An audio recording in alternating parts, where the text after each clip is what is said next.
From our studios in Los Angeles and Abu Dhabi, this is Green Tagged Theme Park in 30. And Scott, Universal is going through a rebrand. Ooh. Yay. Universal Parks and Resorts is becoming Universal Destinations and Experiences.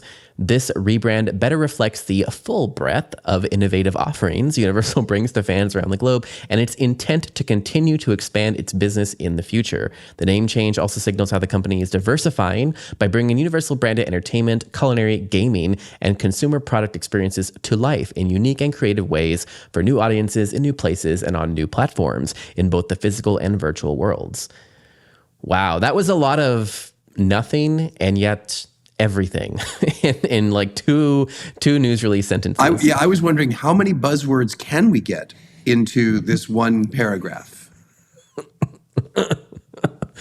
But in all seriousness, I think that this is appropriate.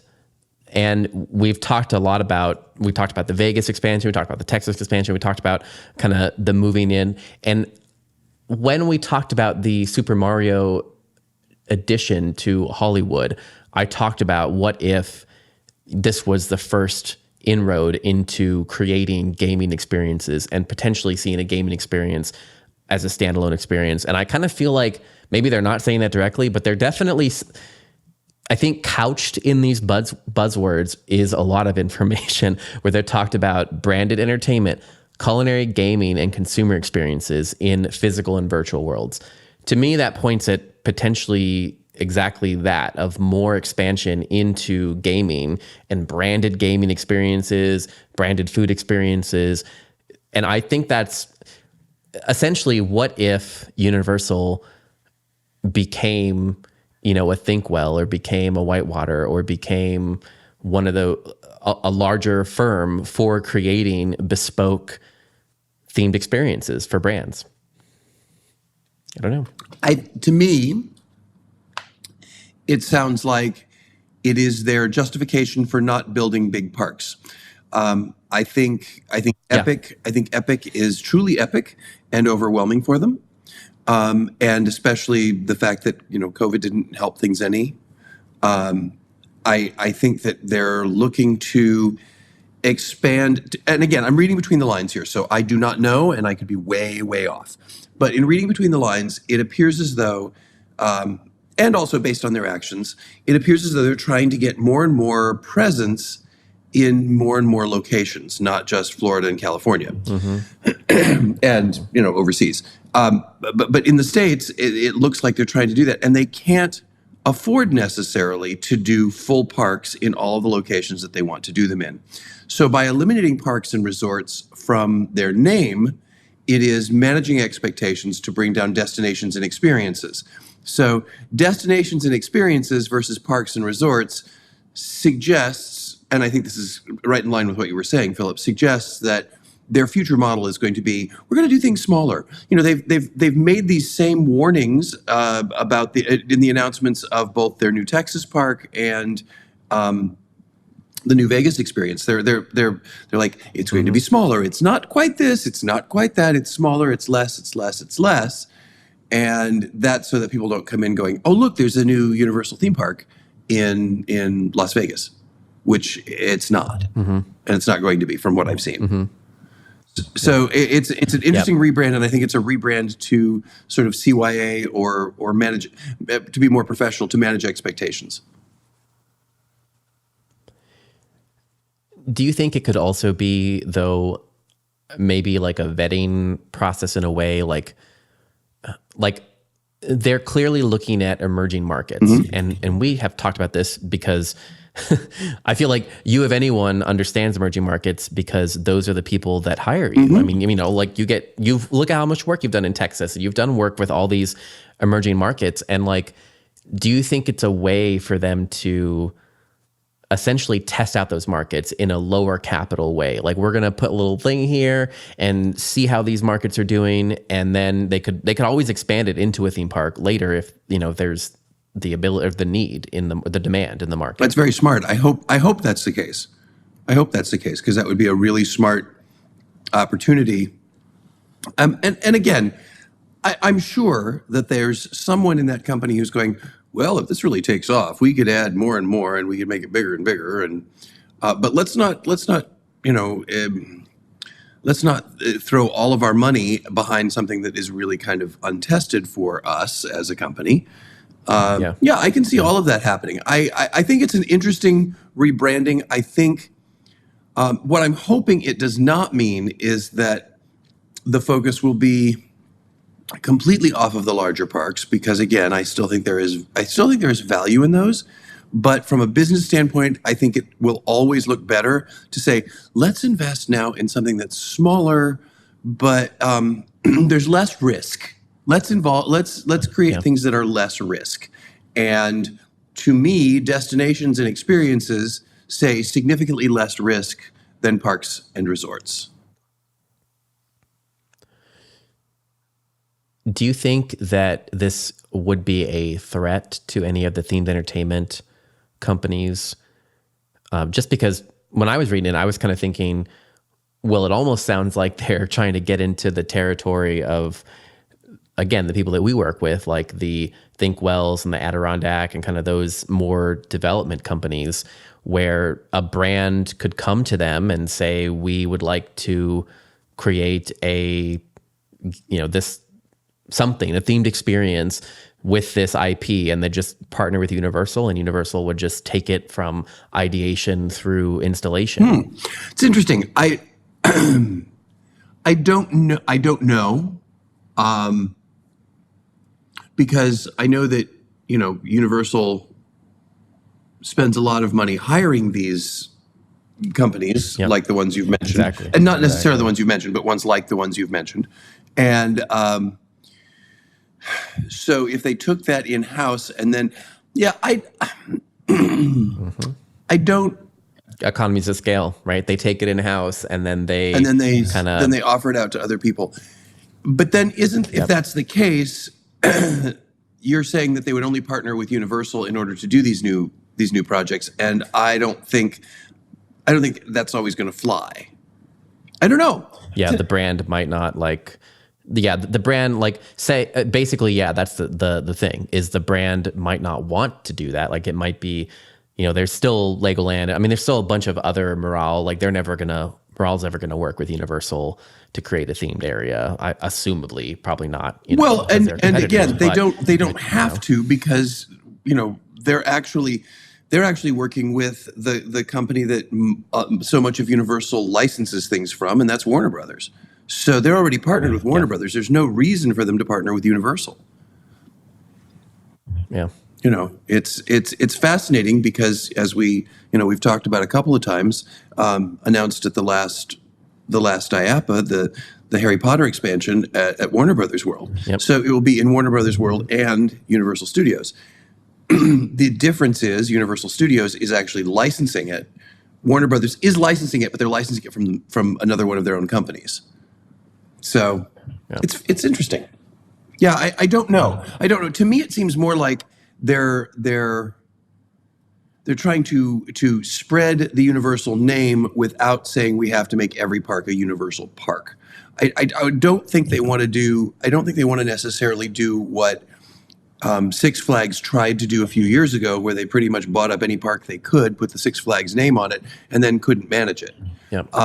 So instead, I agree. It's kind of the opposite. It seems like it's what they're doing. Exactly. Yeah. Exactly. Instead of saying let's build Universal parks everywhere in the world, it's more like let's build a Universal restaurant. Let's build a Universal immersive gaming experience. Let's build. And again, and maybe you're absolutely right. Maybe it is to test the market and see, which markets do we want to expand in. I just hope it doesn't go the way of Disney Quest. That's all I can say. Yeah. Well, on that note, the park in Texas has been approved. Let's see. The 97-acre park is expected to generate $3 million in annual sales and property taxes, as well as an additional $1 million in hotel taxes, according to the final presentation that they made to the city council. We covered this before.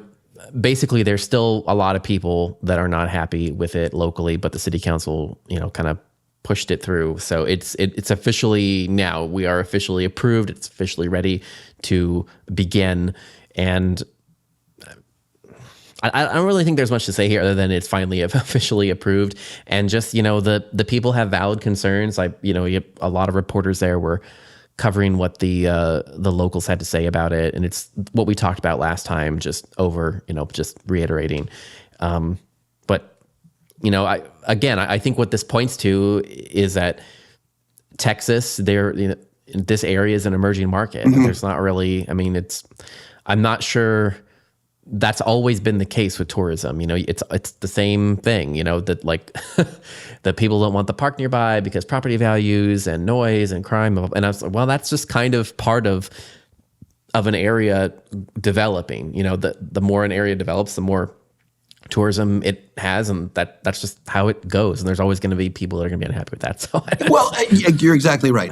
I can't think of a single theme park that has started from scratch in my lifetime that everybody in the area where they're putting it in went, oh, great, we're getting a new theme park in our area. But on the flip side, the buildup of Orlando, Florida, would not have ever happened had it not been for Disney, and then a second shot in the arm with Universal, and then it would have stayed Gatorland in a small town. It never would have been a major city. And it's interesting because in Florida you go to the parts of Orlando that are the oldest, and they look remarkably like Tampa. It's very 1920s bungalow style. The historic areas. That's what Orlando was. Orlando was not a big mega city until in the 70s, the early 70s, when all of a sudden Walt Disney World popped up there, and they weren't. We've talked about this many times, and I think we'll get into it a little bit later in this show too.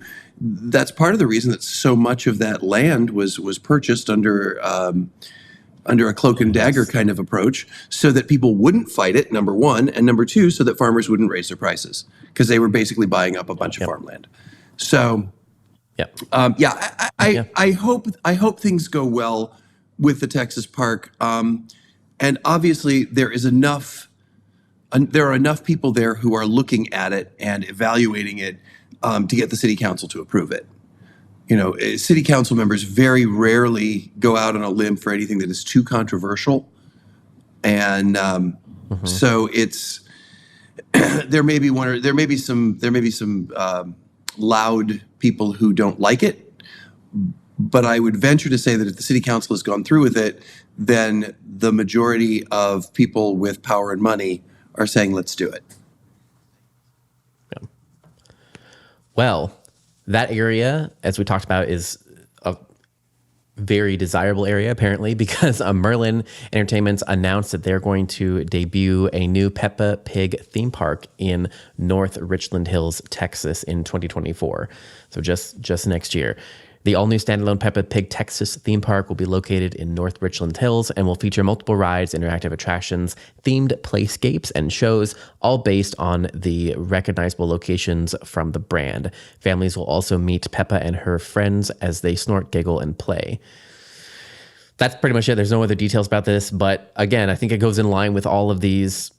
It's almost like you got to wonder how far in advance the brands were looking at this area, but it's clear that everyone is looking at the same kind of emerging markets here. It's just going to be a run on all the places that we've seen developing, happening, Austin, Houston, San Antonio, the Dallas area, outside suburb area, the Vegas area, and then the other around, and some of the other states are on the list as well. And it's also got the things that originally brought themed entertainment to Florida and to California. It's got weather where you're not locked into a really short operating season. So that's another very practical factor that I think figures into this. Have you noticed, has there been any infrastructure too? Yeah, exactly. Has there been any discussion that the new Peppa Pig park will be the sensory sensitive park, similar to the Florida park, or has that been discussed yet?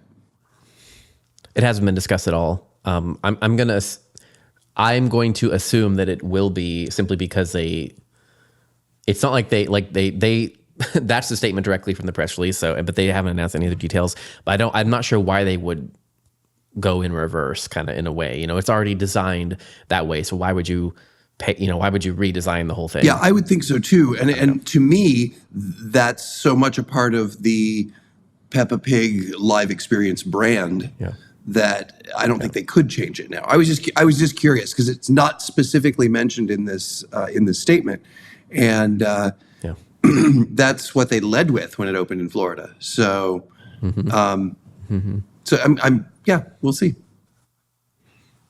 Yeah, we'll see. I mean, I'm sure we'll talk about this when they finally give us more details. But that's really it. They haven't. The details have been very sparse on that, which is it's just so interesting to me, like the time that we're in right now, because I feel like we're getting a lot of announcements about different markets and experiences coming very quickly without much details and on short time windows too. I mean, we just barely heard about the Universal move into Vegas and Frisco, and then it's already approved by city council and they're moving ahead, and now we have Peppa Pig is coming and they're like 2024. I'm like, that's a year away, guys. Right. We can get a little bit more information. I mean, it's just because previously we just talked about how Tron was like, a decade in the making, and now suddenly we're like, new theme park. You have a new theme park. You have a new theme park. And announcements and actual openings are not the same thing. We have to remember that. Yeah. I think what we're seeing right now, in my opinion, what we're seeing right now is we're truly seeing the post-pandemic pop. This is companies are saying we've got to get some word out there. A couple shows ago we talked about how every zoo in the world is announcing that they have some new habitat, and they're going as far as 10 years, 15 years out in their announcements. So they've got to do something to say, look, we're still here and we still need you to come, and we're still excited about having you. And so even though things are on the rise, but they've been sitting on their hands for 2 years, and who knows whether these things that are just popping up, and again, I don't, but it is quite possible that these things that are just quote unquote popping up have been done and have been on hold, flying in circles around the airport until it was actually time to open the airport so it could land. So you're absolutely right. There are a lot of things that just seem to be like, oh, that's happening. Okay. But I just want to put that into perspective, because there was a big, relatively large just shutdown that we all know about. So these may be things that have been discussed for significantly longer than we realize, but now they're starting to make these kinds of announcements so that they can stir up interest and stir up business. Yeah, that's a good point. Let's look at the inverse now. Let's talk about, we've been talking a lot about expanding markets. Let's talk about the opposite. Some stuff has come out recently about potentially contracting markets and where we are with pricing. One story I'm going to mention in passing, just because there's virtually almost zero details about this, and so we can't really go into it too much, but the Mattel Adventure Park that we talked about, they announced very quietly that they are going to delay their opening until 2024. It was supposed to be this summer. It was supposed to be in like 2 months, and they're delaying that entirely. So just moving the timeline, no details as to why, just very little information about that. That's all I have to say. I mean, that's it. Beyond that, just it's totally a big story that got very little coverage because there's no details about it.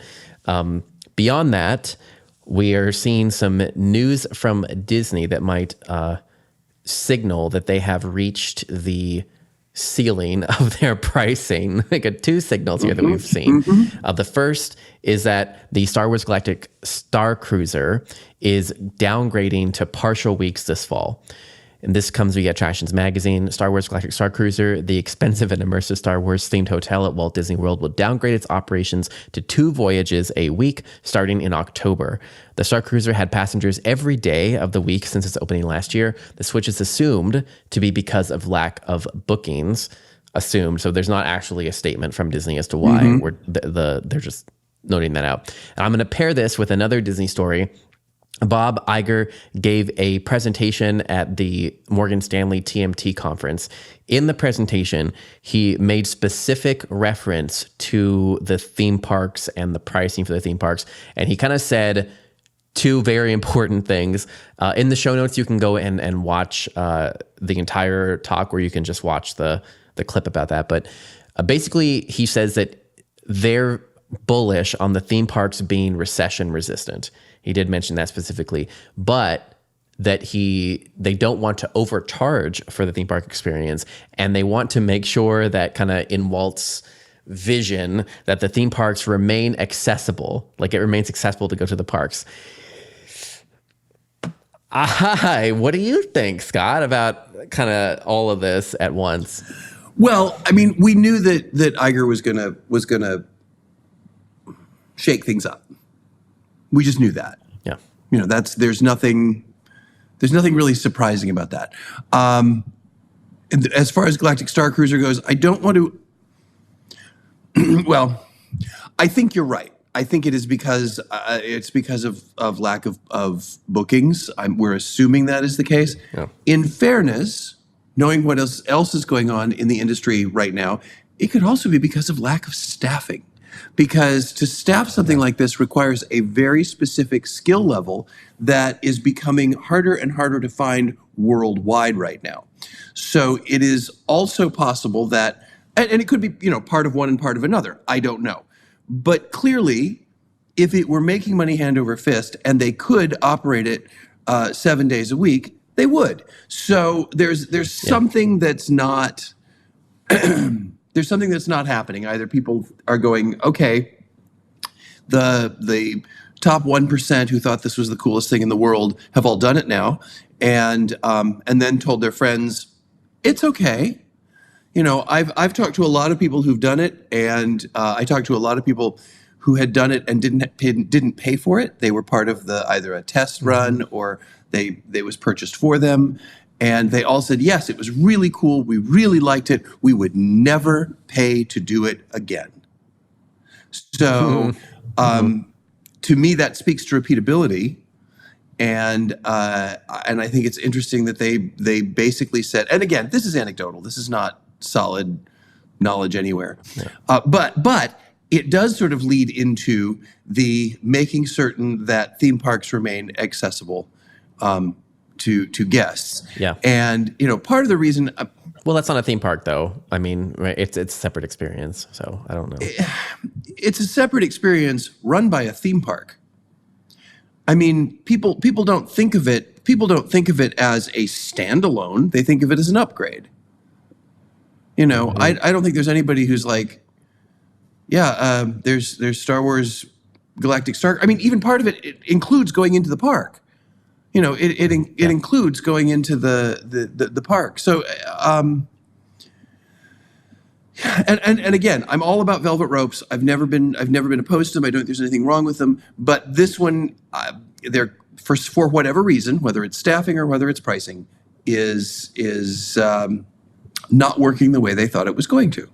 I think it's a fair enough statement. Mm-hmm. And it could be very simply because it is not accessible.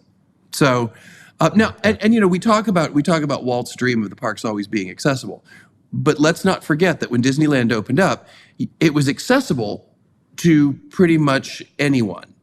However, it was still a ticketed experience to ride anything. Mm-hmm. So you could get into the park, but if you wanted to do the high-end attractions, you had to pony up for an e-ticket. Yes, I do think they need to be. I do think you need to look at economy of scale. I do think you need to look at how many people can we get into the park so that they can enjoy it, so that they can market it, so that market it through word of mouth, market it through social media, whatever, so that they can generate additional revenue with merchandise and culinary and velvet rope experiences. I guess like Galactic Starcruiser, but there's always going to be a sweet spot, and that sweet spot's going to be a constantly moving target. So, yeah. So I actually, that's more what I was thinking about the sweet spot type of thing. I don't I think a lot of people jumped on this as like making a lot of noise and trying to make it into a negative story. I don't see it negatively at all. I see it as a normal part of what we do, which again is trying to assess where the line is. Like, it's like